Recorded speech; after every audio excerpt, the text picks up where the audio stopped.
Bayan, isa sa mga trabaho na hindi madaling pasukin ay yung hanap buhay kung saan ikaw ay napapaligiran ng mga patay. Kamusta kaya ba yung buhay bilang isang embalsamador? Panoorin po natin ang istorya ni Carl. Isa sa pinakamasakit na maaring mangyari sa tao ay ang mawala ng mahal sa buhay. Pero paano kung ikaw mismo ang hahawak sa malamig niyang katawan, ang mag-iembalsamo sa taong nagbigay sa iyo ng buhay? Sa murang edad, namulat si Carl Aldrich Tandok sa funeral business ng kanilang pamilya. Umikot ang kanyang kabataan katabi ng mga taol, bangkay, at mga pamilyang umiiyak. Ito ang kinalakihan niya. Ito rin ang buhay na pinili niyang tahakin. Since 5 years old kasi, nanonood na ako sa parents ko pag nag-embal. Minsan sumisilip ako, tumatakbo-takbo pa ako dito sa funeral namin.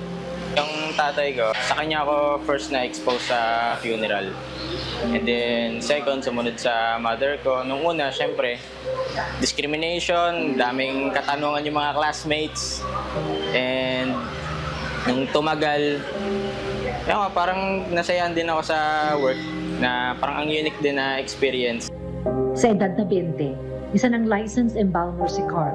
Isang trabaho na kadalasang iniiwasan at kinatatakutan. Pero para sa kanya, ito ay kakaibang serbisyo at karanasan. Gusto ko rin talaga na may maambag na.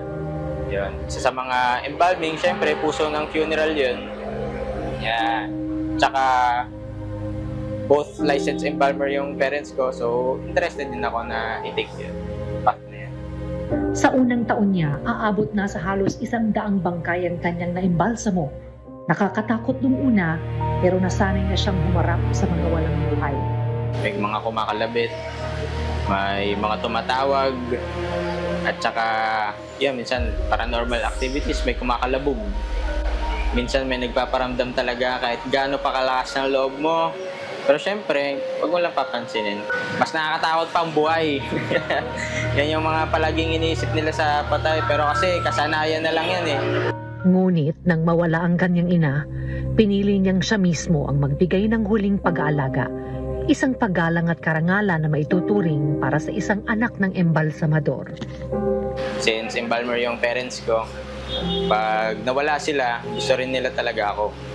Para syempre, pag ikaw kasi yung gumawa, malalaman mo kung maayos ba yung pagkakagawa mo o hindi. Nung tinititigan ko siya, hindi na siya yung nakikita ko eh. Parang corpse na lang yan eh. Yung mismong soul, wala na. Karangalan na rin, parang honor na rin sa aming mga embalsamador na ikaw gagawa ng minamahal mo sa buhay. Malayo man ang profesyong ito sa mga gusto ng kabataan ngayon, para kay Carl, ang pagbibigay respeto sa mga yumao ay isa ring marangal na trabaho. May iba-iba tayong kahiligan, may iba-iba tayong kagustuhan. Siyempre, imagine mo na ang mundo na walang embalmer, di ba? Kaya meron talagang iba dapat mag-sacrifice. Sana ako doon siguro sa mga napiling frontliner. Maraming takot sa kamatayan, pero may mga taong gaya ni Carl na araw-araw itong hinaharap. Sa kabila ng kanyang edad, hindi maitatanggi na malawak na ang pagtingin niya sa buhay at kamatayan. Araw-araw man niyang kaharap ang mga bangkay. Buhay na buhay ang kagustuhan niyang ipagpatuloy ang buhay embalsamador.